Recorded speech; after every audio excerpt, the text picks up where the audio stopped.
Welcome to Security and GRC Decoded, the podcast where security, governance, risk, and compliance professionals, CISOs, executive leaders, and practitioners can stay ahead of industry trends and challenges. I'm your host, Raj Krishnamurthy, founder of ComplianceCow. Join us twice a month to bring you expert insights, actionable strategies, and real-world stories to elevate your security, governance, risk, and compliance programs. Each week, we decode the complexities of GRC to help you make smarter decisions and drive innovation in your organization. Let's dive into today's conversation. Welcome. Hey, welcome to another episode of Security and GRC Decoded. I'm Raj Krishnamurthy, your host. I'm glad to welcome Abhay Kshirsagar, Senior Manager, Information Security at Cisco today. Abhay, how are you doing? I'm good. It's Friday, so can't complain. Uh, Almost there, and can't wait to have a conversation with you about. I mean, this that is a is that topic is that we both care about a lot. So yeah, I'm excited. absolutely. So Abhay, why don't we start with about you? Now, who is Abhay? Who are you? How did you get started with Security GRC? Yeah. So a little background. So I did my bachelor's in Philadelphia. I went to Temple, and I did a course called Management Information Systems. I had no idea what audit was about. Obviously, I had some idea about cybersecurity at that time, but the focus was more on like developing like a product, right? Almost like the mix of technology and business. I met a few seniors during that time who were like I think IT auditors in JP Morgan, right? So, and right after my bachelor's, I was little interested in the field, right? And my university also had like a master's program. It literally said IT audit and cybersecurity. So I was a little interested. I spoke with a few folks, and that's where I did my master's as well. Right after my master's, I moved to Miami for my first full time after college job. Right, that was more of like risk advisory work. Uh, Being Miami, my customers were bankers, broker dealers, right, things like that. So I was like that Miami heat, wearing a suit, tie, right, like. So I spent a year doing that. So essentially, my job was it like my I guess my title was like something around risk advisory, but essentially my job was to help companies with their SOX 404, but on the ITGC, IT General Controls side. So I did a lot of SOX ITGC work. I think I hit my ceiling there, right? In terms of like there was nothing. Right? It was just like a same thing, different client. And then I had a bunch of friends in the Bay Area, and they were like, "Hey, like you haven't been on the West Side, so you should try it out and see like how things are here." So I was like, "Yeah, why not?" Right. So I moved to San Jose in 2018. I joined a boutique consulting, I would say CPA firm, also does consulting. And then I started doing SOC 2 and ISO 27001. Again, no idea what a SOC 2 was. I mean, I probably knew SOC 1 because of the whole risk advisory work that I did in Miami. So we used to look at SOC 1 reports a lot. And just started doing SOC 2, helped a lot of, I would say, startups, quote unquote, in the Bay Area to get their SOC 2 and ISO 27001. And then slowly learned, right, like why it's important to them and how their customers are asking for it and how they want to get it, right? So I learned like the that trade, and then I think I did that for like 3 years, I think, and then I joined Cisco. I believe like 3 years ago and some change, and I joined as like a senior cloud security engineer. Um, did a lot of compliance work though when I started off. So you know Cisco's CCF, Cloud Controls Framework. So with my colleague, we both like architected the first version of it, made it available in Cisco, made that available in our industry as well. We And it is open an source open that. source, right? It is an open It is. source. It is. Yeah. Yeah. It's open source now. Yeah. I think we also like. I mean, I'm not a part of that team anymore, but then I think they do a very good job of updating that as well, and because with the newer regulations and things like that. So I did that at Cisco, and then after like I think 6 months or so, I started doing a lot of quote unquote security work. So I was like going a little bit away from like traditional compliance and started doing a lot of like I would say product security work. And that's when my manager at that time was like, hey, like automation is like, like that's like the natural evolution of CCF, right? And Cisco, like, I mean, given like Cisco is like, like complexity and scale, right? Nobody's doing it. Do you want to do it? I'm like, yeah, sure. Like, it sounds super interesting. And that's how I started doing compliance automation. So that's the first thing I do today at Cisco, which is I lead the compliance automation strategy, which is essentially looking at the CCF controls, and we automate CCF controls. And then slowly I also got customer assurance. So there is a, you can think of as like a tier one customer assurance team.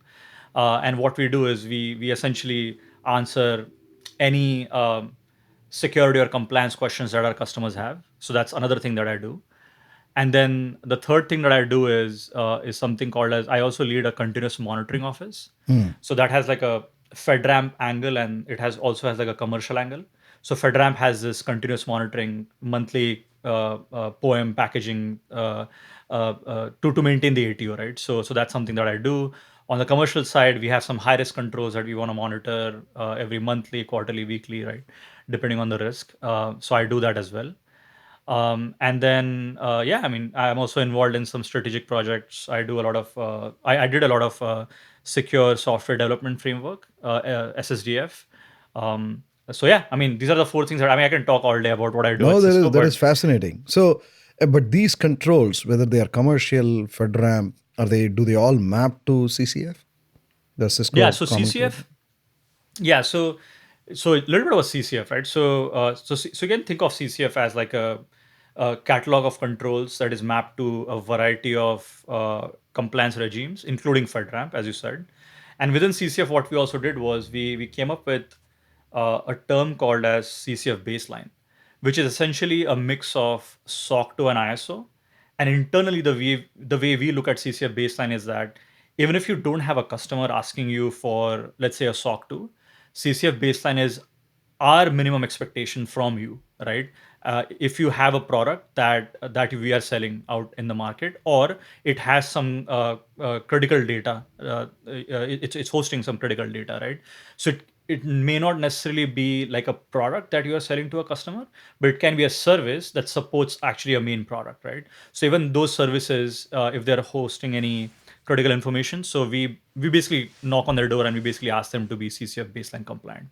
But yeah, to answer your question, yeah, it does map to FedRAMP as well.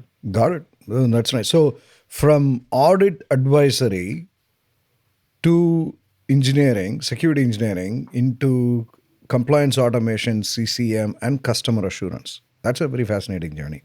So let me ask you this question. How do you see security and GRC? How would you define them? Yeah, so if I were to just define it very simply, so security is all about like protection, right? Compliance is all about following the rules, and then customer assurance for me is how do you increase customer trust through transparency, right? So if you're throwing like a loose example would be if you're throwing like a party in your block, right? You'll have like someone standing at the door making sure that only the people who are supposed to get in are getting in, right? Making sure everything, like all windows, doors, nobody else is getting in, right? So that's more like security. Compliance for me would be like, hey, we are following the rules, no music after 12, things like that, right? So let's make sure we are following the rules, right? So and then I think assurance would be more like just being transparent that, hey, like, you can park here, like those things, right? You can park here. This is what we're gonna charge you if you enter, right? Things like that. So for me, it's there's a lot of like overlap between these three, of course, but I think the focus is a little different, right? Got it. If you have, I mean, look at SOC 2, right? SOC 2 will have its those basic controls, but security goes a little bit beyond that, right? And then assurance is how do we like tell your customers that how you're eating your vegetables, right? Things like that. So that's how I define them. Got it. I said GRC. I said security and GRC. You said security, compliance, and assurance. So do you put compliance and assurance into the GRC bucket? Do you sort of separate them?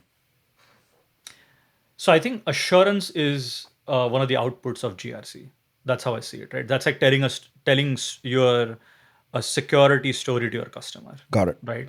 And also how you, as you are telling the story, you also tell them that how do you, by the way, this is how we do our security work, but and obviously address the risk that you care about, right? Because I'm your vendor, right? But by the way, this is how we also meet the regulations, because we also have regulatory expectations, right? Depending on where we are selling the product. So for me, assurance is more like an output that comes out of the GRC program. Very interesting. Okay, so you're saying the purpose of GRC, from your perspective, is security assurance. That's what you're saying. One of the outcomes, yeah. I mean, of course, like, you have to reduce the risk, right? That, because that's where the real damage can happen, right? You can calculate like the SLEs and whatnot, but then yeah, like making sure you're protecting the company, making sure like you're being transparent to your customers through solid evidence. I think all this is like an output of a GRC Got it. program. Got it. So can you unpack customer assurance for us a little bit? What sort of inputs do you take from your customers, and how do you use that in your decision-making process? And what sort of decisions do you make? Yeah. So one good thing, I mean, if you talk to anyone who runs an assurance program, they can tell you like all the difficulties about filling those questionnaires, which is true. I agree with them. But I think one of the things that we also, I think, which I find that is super useful is that, so we track something called as what makes our customers sad, right? So which essentially means that a customer made a request and we were not able to fulfill it, right? It could be as easy as with now the whole focus on supply chain, right? Hey, SOC 2 is not enough, right? So can we demonstrate our supply chain? How do we meet the supply chain risks through a SOC 2 report, right? But now the challenge is that SOC 2, like the TSCs, don't really go in that depth, right?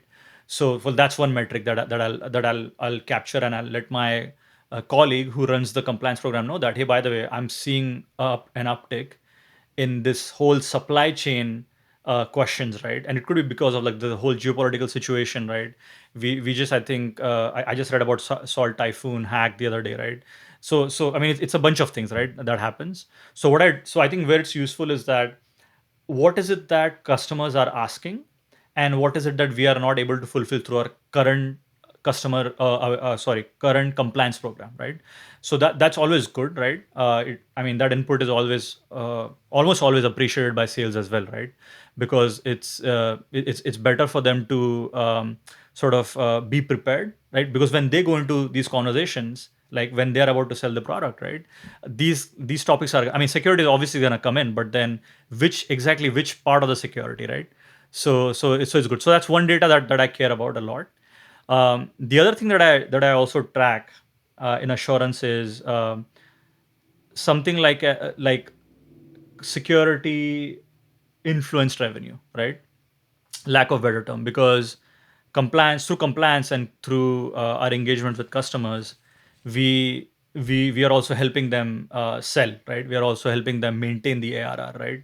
But then what's that dollar amount, right? So that's another metric that I capture, and leadership really appreciates that. So these are the two that come in mind, like just looking at the pattern first, right?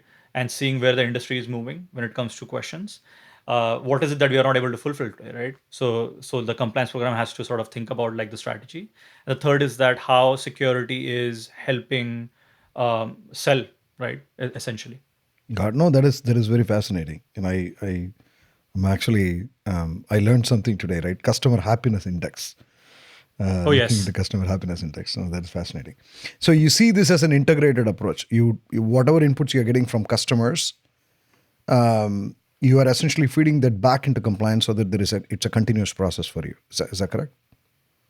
Exactly. Yeah. Yeah. Okay. Um, and the thing is that if there is also an angle of risk here, because we do risk assessments, of course, right? We have our cadence as well. And if there are areas that our customers are probing and we haven't thought about, right?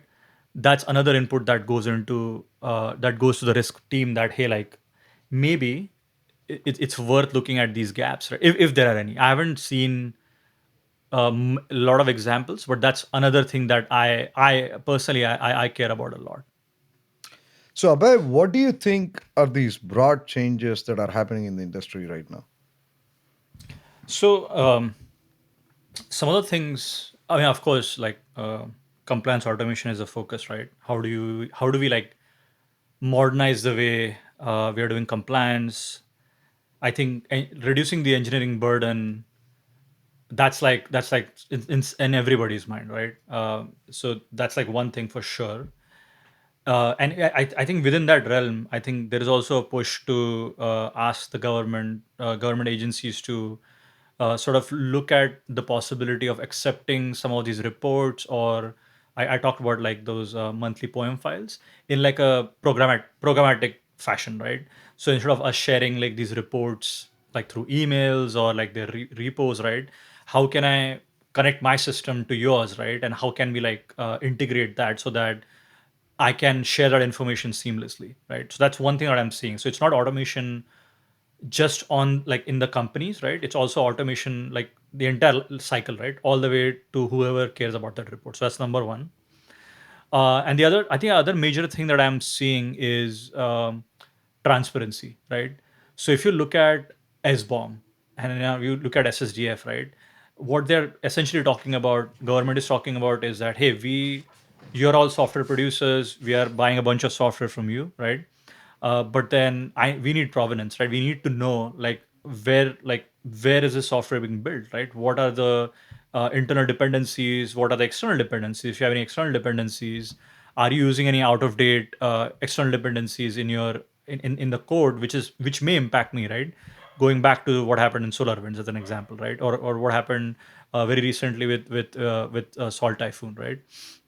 So those are like the two, and I think transparency. I think that's a complicated problem to solve because if and transparency is not just like from the government, right? It's from the customers as well. It's also on the commercial side, because if you look at any vendor risk team on the customer side, right?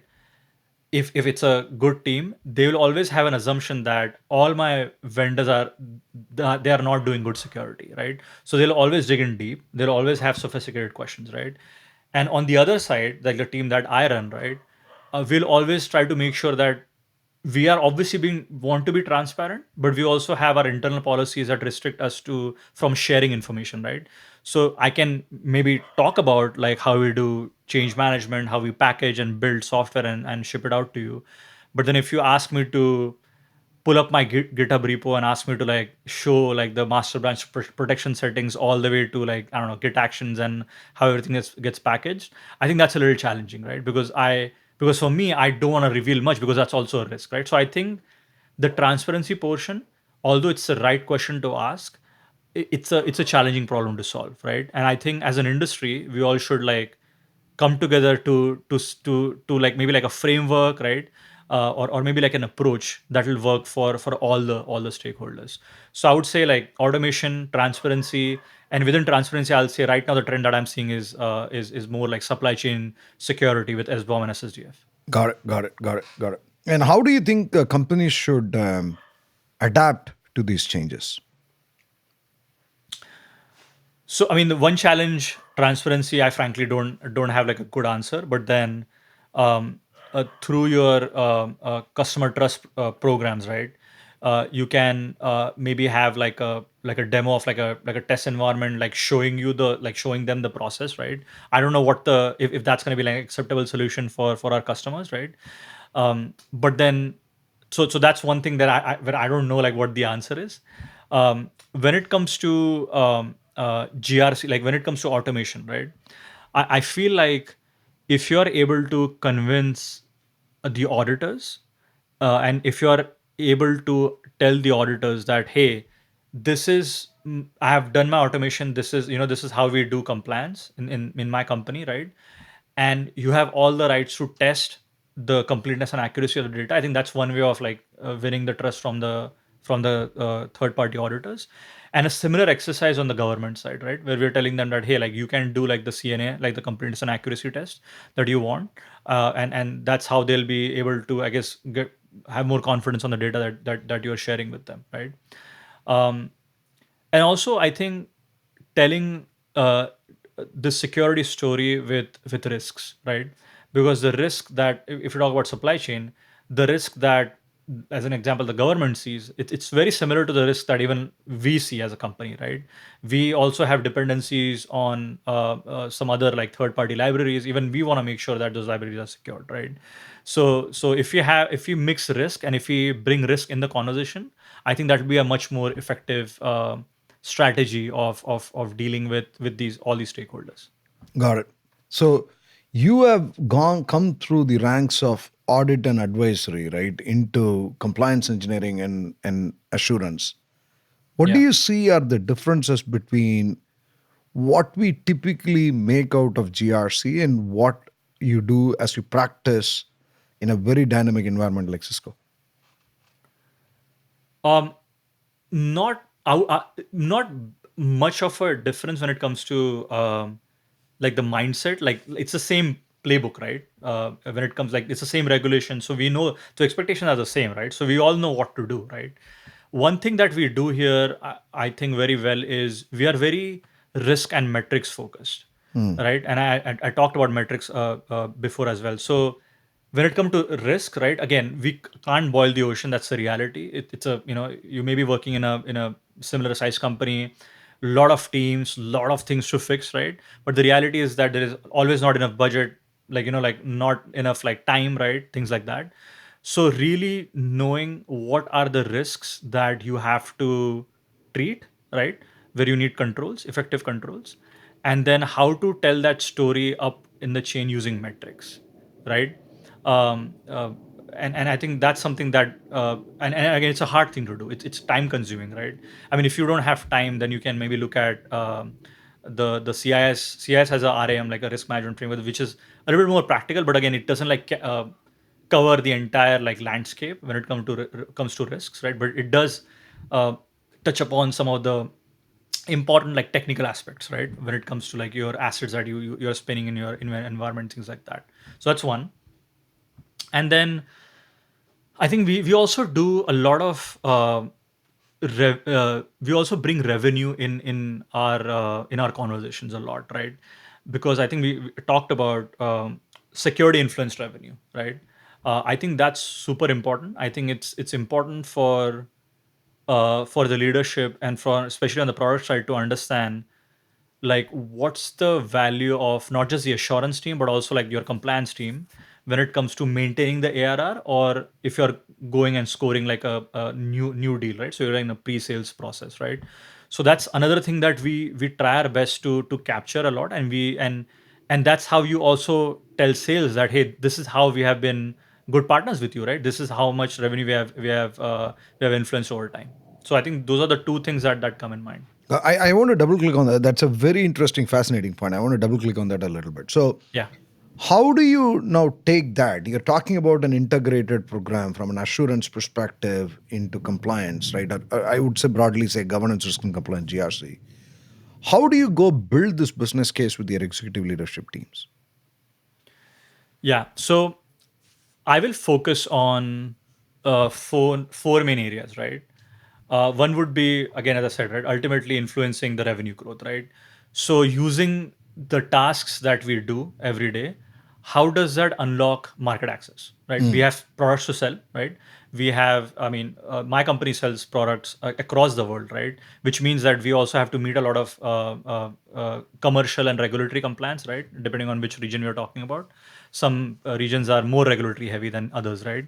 So really tying our compliance program to how does it unlock newer markets, right, for Cisco, right? And the other is that how do we stay out of trouble, right? So how do we meet regulatory compliance, right? So that's a given. There is no revenue attached to it. I mean, there is, but then I think the more is like how do we stay out of paying fines, right? Yeah. So And how do you so that's protect like your how do you brand? correct, exactly. So there is a brand reputation angle there as well, right? And then the third is, I think, more a lot of like my friends in security will probably appreciate it, but like risk, right? How are we going to be less vulnerable to hacks, right? I talked about the supply chain attack a few minutes ago, right? So do we know our assets? Do we know the status of those assets? Do we know our policies? Do we know how we are doing against our policies? Do we know our policy health metrics across the board for every asset, right? So that's more like risk treatment, risk mitigation, policy health. And then the fourth would be customer satisfaction, right? how transparent are we with our customers, right? How much time it does it take us to close the deal? Is security uh, increasing the velocity of sales, or is it, or we are not able to do it today because, I mean, the questionnaires are always going to get long, right? So we have to find a solution. We can't just sit here and say that, oh my god, like, questionnaires are getting long. Yeah, I mean, that's the reality, right? Like, the geopolitical, there is like various reasons, right? And they have to do the due diligence, right? So I understand why they are asking. I also sometimes I understand why they cannot trust the SOC 2 or the other reports that we are producing, because even they have regulatory pressure to actually go fetch the evidence, right? So, or they may have regulatory impact on them, right? So I understand that part, right? So that customer satisfaction metric is something that I definitely track, right, in Cisco. But then how do we increase the transparency? I think that's a challenge, right? I think we as an industry have to find a solution there. That's actually very, very interesting. So you said four things: unlock market access, right? I mean, Yeah. or increase market access, or make it easier to do business in new markets. You talked about the risk, right? Managing the risk, Yeah. right? You talked about customer satisfaction. And what was the fourth thing that you talked about? And then how do we like stay out of trouble when it comes to regulations, Correct, right? regulatory. And what is very Yeah. fascinating is that you did not talk about audit costs. You did not talk about the sort of slashing the GRC. So you're not even going into the cost basis. You're staying on the top line. That is actually super fascinating. That is very interesting. Got it.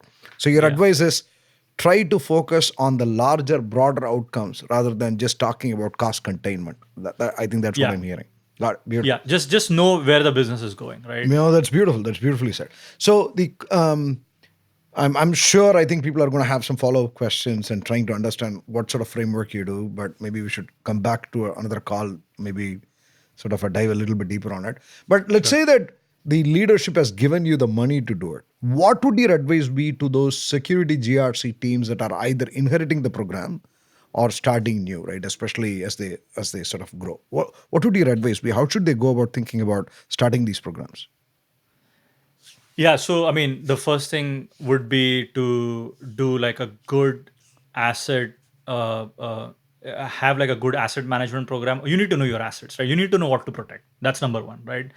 You can't boil the ocean. It has to be strategic. It has to depend on, if this asset goes down, that will have the maximum impact on the business. It's end of the day, it's all about like people and business survival, right? Those two things. So you need to know your assets, you need to know your crown jewels, you need to know what are the important assets that you need to protect, right? So that's number one. You need to know your landscape, right? As an example. The second thing would be do a good risk assessment, right? Be friends with engineering, right? Because it's gonna, like, they're your friend. I mean, you're gonna like go like together in this. It's a journey for both of you, right? It can't be like we succeed and they like it can't be like that, right? So you have to be friends with engineering. You have to sit with them and you have to ask them, hey, if tell me what are your important assets and why they are important to you, and if this asset goes on, do you know in dollar amount of what is the impact going to be, right? So that's loosely Just saying, a do a clarifying risk question, assessment. Abhay. When you say Yeah. engineering, are you saying product teams broadly, or Yeah, are you product teams. product teams? Okay, good. Product Okay. teams, right? So that's the other thing. Do risk assessment depending on your time, depending like how much time you have, right? Start with knowing again your company, your crown jewels. Do your risk assessment, right? And of course, then again, you can't again treat everything, right? You have to then again take like a strategic approach where wherever you have like the most impact, right? You'll have to treat them first, right? So that's another thing, right? And then have like a consolidated certification strategy, right? Something like CCF that we did, right, which sort of eases the way, especially on engineering, right, and also like reduces the cost for the entire company, because the truth is the regulations are going to get more sophisticated. We're going to have more regulations, right, with all the things that are going on. And but then we have to also protect our friends, right, on the engineering side, to make sure that every time there is a new certification requirement, that doesn't mean now they have to spend X number of hours, right, from their day-to-day job, right? So that's another thing. And then once you have created that, once you have reached a certain maturity point, you then also have to think about automation, right? Because that's another way of, well, two things, right? One, you tell a very effective story to your customers, right? Like you're modernizing the way you do compliance. You have near real checks so that it's not like if the control, let's say, fails in February, you will get to know that in August because that's when you do the audit. No, that's wrong, right? The moment control fails, it's flagged. You're going and remediating that right away. You're looking at the historic data, and then with historic data, you're looking at patterns, and you're also doing RCAs on like some of the systemic issues, and you are making sure that this doesn't happen again, right? And of course, there's going to be problems, right? You'll never have like a foolproof process, right? I mean, that's the assumption at least I go with, right? Got it. So you'll be able to address those systemic problems more effectively, in my opinion.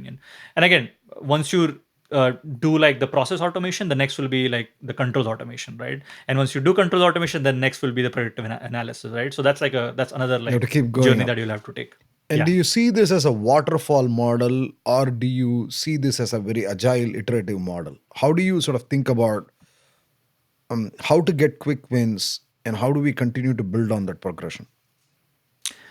So quick wins would be just listen to where your company's, let's say, lack of leadership is complaining about, right? It could be sales leadership complaining about that, hey, X number of TAM, we are not able to address it because we don't have this, there is a compliance roadblock. That's one strategy, right? Listen to what your sales leadership is saying. Again, listen to where the business is going, right?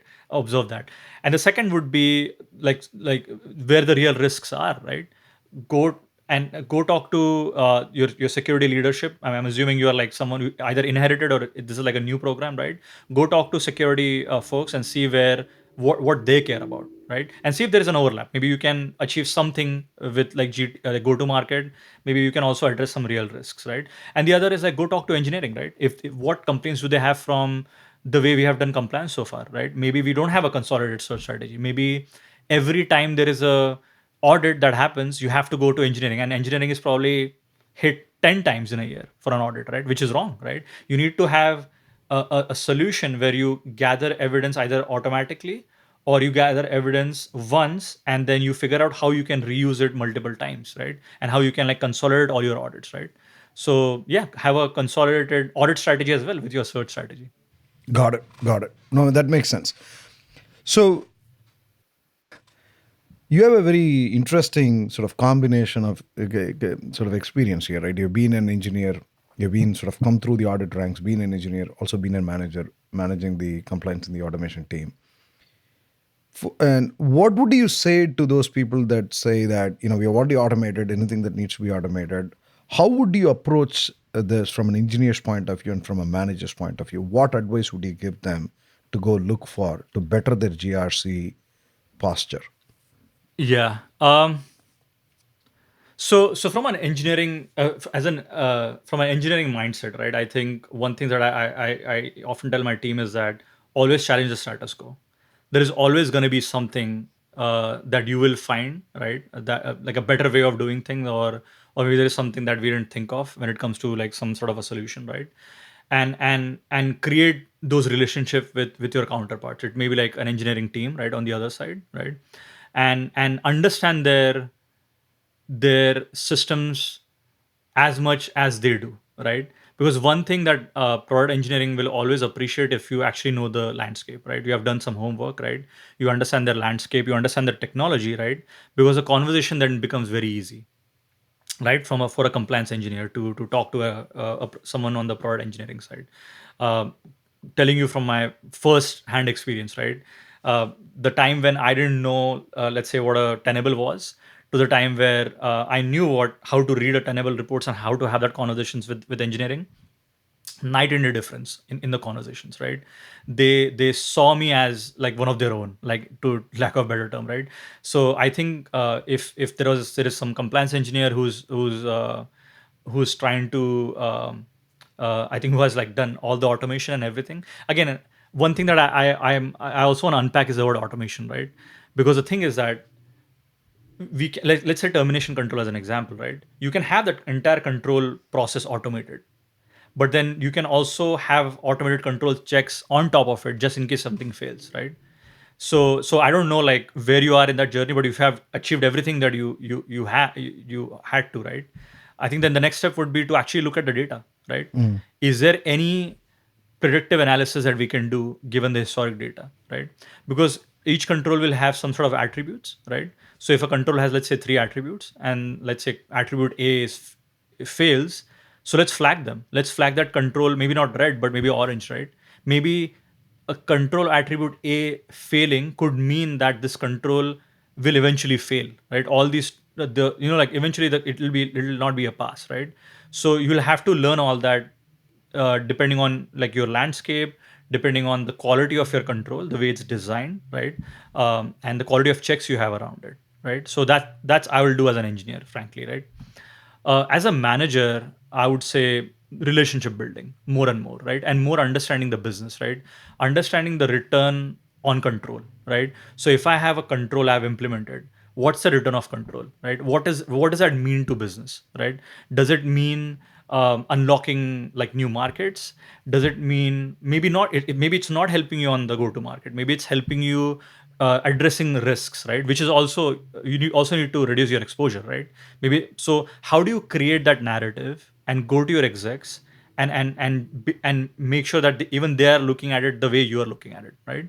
So again, it may not be go to market, but it may be like real, like some other like lessening the risk exposure, reducing the risks, right, in a certain area, and obviously relationship building, right? I mean, without that, I mean, I mean, and it goes for both engineering and manager both, right? Learn what engineering cares about more, right? Let's say if an engineering team, if product engineering team has what like more than 1,000 vulnerabilities, right? Don't just like increase their security tech debt, right? Work with them to see that, hey, okay, you have 1,000 things, right? Let's just come up with a strategy where let's just focus on the assets that are important, right? Let's just look at the assets that are more problematic.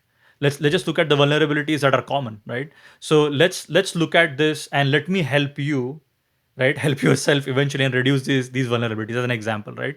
So I think that's something that I'll just give this advice to any manager, because that's something that I learned. I won't say in a hard way, but I learned a little bit late in my career, and then I started doing it. And then in my team, I have managers, and that's something that I make sure that they're doing it as well. Got it. Got it. How do you think the current GRC tools are addressing what you're just talking about? I think I'll rephrase the question. What would your dream GRC product look like? Um, so so I do like as I said, right? I do like these three different things, right? So I'll probably like go bucket by bucket, right? So so when it comes to customer assurance, right? So we have all these like trust centers, right? So I want these trust centers to be like truly self-service platform, like truly self-service platforms on steroids, I'll say, right? Where they're running these chatbots at peak efficacy, where I'm able to focus on, which then allows me to have focus on customers that require some white glove service, right? Very minimum back and forth with product engineering as well. Um, and which brings me to the next point, right? Which is also having like a very solid knowledge database, right? That provides that needed accuracy for the chatbots to give that information out to the customers. So that just like the trust and assurance side, right? Because that's something where I spend a lot of time these days. But we need to also pump this knowledge database with latest information, right? Because I also need to de-risk us from providing outdated information through chatbots, which means seamless integration of my trust platform with the knowledge graph to the GRC platform, right? And then within the GRC tool, I feel like I'm seeing a lot of companies that are doing this now. So maybe like not a distant dream, but at least in this domain where I can work with a purpose built GRC tool, not a tool that is trying to be a GRC tool, but a purpose built GRC tool, right? Where I can customize it from the ground up so that I'm able to fold my processes into the tool, and it should not be the other way around, right? And then again, the ability to reach the stakeholder. I think I care about that a lot, right? Where we can maybe use chatbots, where again we can have like a bi-directional interaction in a natural language, right? So that stakeholders don't have to learn another tool, right? in the GRC world. And depending on who you're transacting with, you can either assign them tasks or provide them the ability to read metrics, right, on the chart. Think of execs, right, who want to know, like, hey, like I just read this news. I want to know how my company's positioned when it comes to this risk because my competitor just got hacked, as an example, right? And most of the execs will love this because they're responding. I don't know about most execs, but then I know like some execs love responding using their phones, and they're mostly they check their emails on the phone. So, and they all have like a WebEx or a Slack, right? So some way for them to interact with this, like our system, right, through their phone, like in a natural language, right? And then lastly, I think the automation platform, right, which we can use that as a utility. And end of the day, I want to tell engineering that, hey, if you spin up an asset in region A with, let's say, these three non-compliant actions, this is your SLE in terms of dollars, right? This is a risk you're taking, right? So because I know preventative controls are great in a situation where you have a lot of issues where engineering is absolutely refusing to go with like whatever controls you have, right? But I do believe that if you really give them the dollar amount and if you tell them this is a risk and this is the risk in terms of dollars, they will do the right thing, right? So although preventative controls are great, I don't know how strong of a story they'll create when it comes to interaction with engineering, right? Because we want to be friends with them. We don't want them to hate us, right? And then eventually, I also want our sales and account team to use this self-service platform, empower themselves, and talk to customers about security first, right? When we are in the RFP process, rather than the customers bringing the topic, let's say 2 days before the deal is about to close, right? And then I want the security leadership to actually see the level of risk across all our assets with whatever like SLE or whatever values, right? And the work we as a company have done to reduce the older risks, right? I mean, I can go on and on, Raj, Got like, it. but I but think the it's gist of what you're basically saying is, let me make sure I got this right. I think number one, you want to absolutely reduce the friction of what it takes to get information from different stakeholders, control owners, right, on the GRC side. You want a very seamless way to build a knowledge graph. You want people to ask questions and get answers as real time as possible out of the knowledge graph. yeah, You want to be able to contextually get the data, not just any random data, but contextually get the data based on risk. And finally, you want to be able to take all of this, sort of push this into a risk model that can give you some dollars, some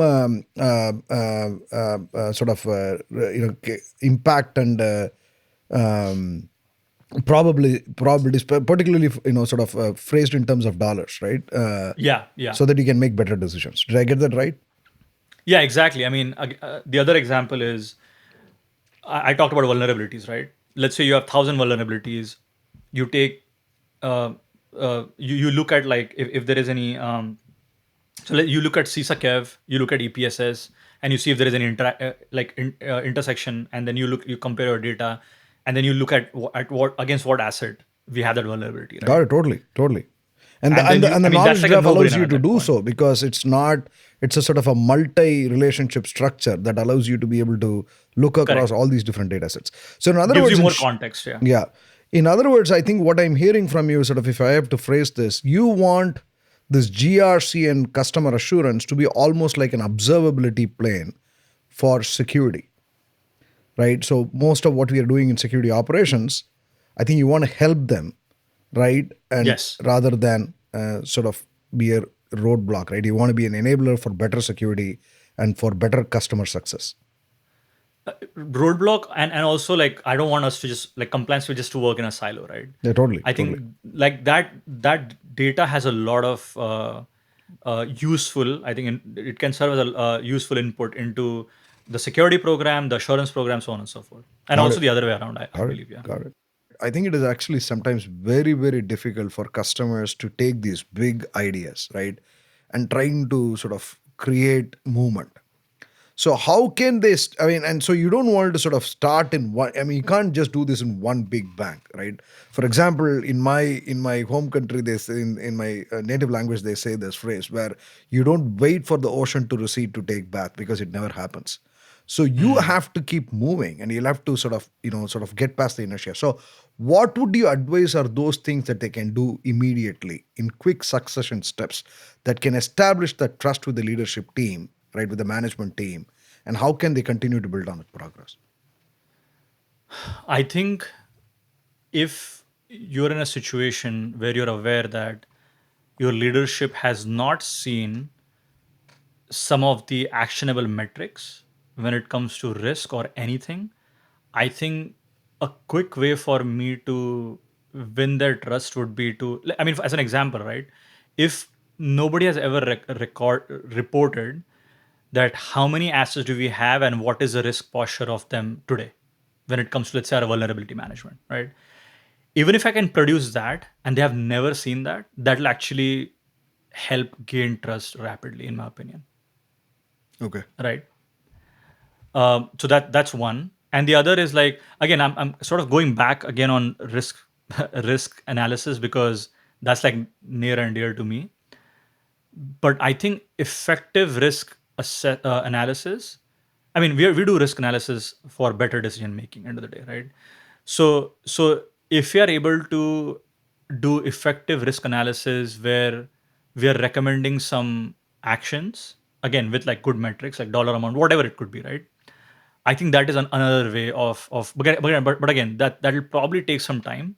So if it were to me and if I know for a fact that hey there is this report where it comes to hey this is my entire landscape of cloud accounts and these are the problematic ones, these are doing okay and these are the ones that are, let's say, eating their vegetables or they're compliant to our framework, right? Whatever compliance framework you have, right? And they have never seen that, I think that'll be great, right? They want to know like what are the problems and they want to know like how I can solve it, right? What are the steps that I can take with engineering? And the answer may be that hey, let's sit with engineering, maybe let's plan the remediation with this scrum schedule as an example, right? Maybe that'll work, right?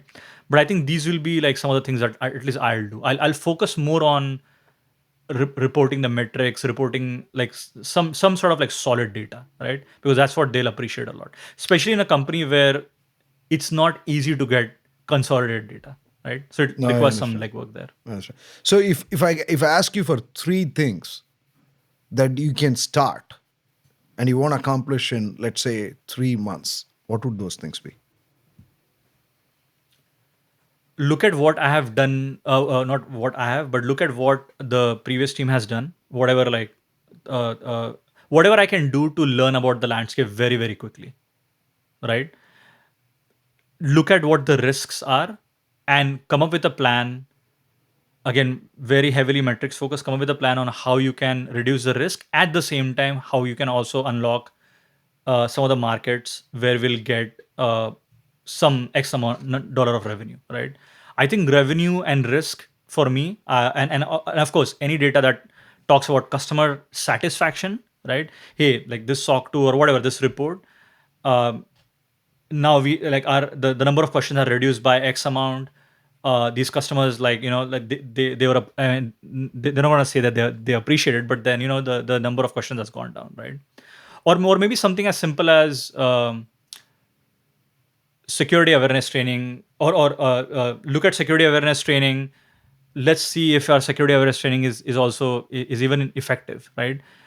Like this is how you measure it, like how many people have marked email as spam, right? You do like a quick test, right? Things like that. So how do you measure the quality of air control? So there are like a lot of ways, but I usually stick to revenue and risk, right? I think that's, at least in my experience, that has made the most noise, Okay. at least in this company and also in the previous company. Now we are approaching the end of the segment. I want to ask you maybe uh, what channels, podcasts, books do you read? Anything that you want to share with the users? Anything fun? Yeah, so I do have some books there, but the one that I read, well, I'm reading today, well, these days is, I mean, I don't know if you can see this. It's Yes, called How to Measure Anything in Cybersecurity Risk. Doug Hubbard and Richard Chason. And yes, and this is, I mean, I truly believe that when it comes to metrics, there is a lot we can capture. There is a lot that we can report on. I anyway, so that's one thing that I read, and the other thing that I usually look at like some of the CISSP, ISSAP books that are recommended on security engineering, because I feel like I haven't, personally speaking, I haven't done like in-depth security engineering work just yet. So for me, I'm usually curious, like, hey, like I want to like like really like sharpen my security engineering skills. And of course, like there are like a bunch of like cybersecurity podcasts, and that's how I learned about like this Salt Typhoon hack as well very recently, right? So there's like a bunch of cybersecurity podcasts that, I don't have like a favorite one, but then I keep like hopping depending on the topic, because like on the app I'll see like a topic and I'm like, okay, that actually sounds interesting, so I'll go and I'll watch it. Like the other day I saw like how like laptops can be compromised using like the USB charging cable, right? It looks like a normal USB charging cable, right? So there's like a lot of like fun stuff that I usually read. But then I think one important thing is also like talking to your peers, right? I think because when it comes to let's just talk about automation for an example, right? It's a hard problem to solve, right? And I think it'll be I don't think so it'll be right for me to think that I'm the only one who knows the solution for it. Although I'm in a very like, given like like my company's landscape, it's very challenging, right? So if I solve here, that means this is the answer, right? So I feel like we all can together solve that problem, right? Just like how we have done it in other domains as well, right? So what that means is I'll usually like talk to my industry peers, experts. I'll obviously we do some brainstorming sessions as well, right? And yeah, I want to jointly solve the problem. So I talk to industry peers. I see not just in the automation area, but also in the assurance area, right? Hey, what are your customers? How do you handle this situation, right? How do you handle that situation? Hey, this new regulation has come up. So like, what does that mean to your company, right? And when it comes to automation, like, hey, there is this ingestion problem that we have because change management control is so complicated, right? So this is how I'm thinking. What do you mean? Like, what do you think, right? And also metrics, right? Hey, this is what I'm thinking about reporting next time. Like, do you think it'll be like, so those things, right? So also like being in touch with industry. I think our industry is pretty close in it and very helpful. So that's another thing that I do. Totally. I think that's all. This was a fantastic session, Abhay. Thanks for taking the time and really, really enjoyed the conversation, and best wishes with everything that you do. Thank you. Thanks, Raj. Thanks for having me. Thank you so much. Have a Take care. great weekend. Bye. Thank you for listening to Security and GRC Decoded. We are your go-to resource for staying ahead in governance, risk, and compliance. If today's episode resonated with you, we would love for you to subscribe, leave a review, and share it with your network. To dive deeper into these topics, visit us at ComplianceCow.com and follow us on LinkedIn for more insights and community conversations. Join us next time as we continue decoding the future of GRC.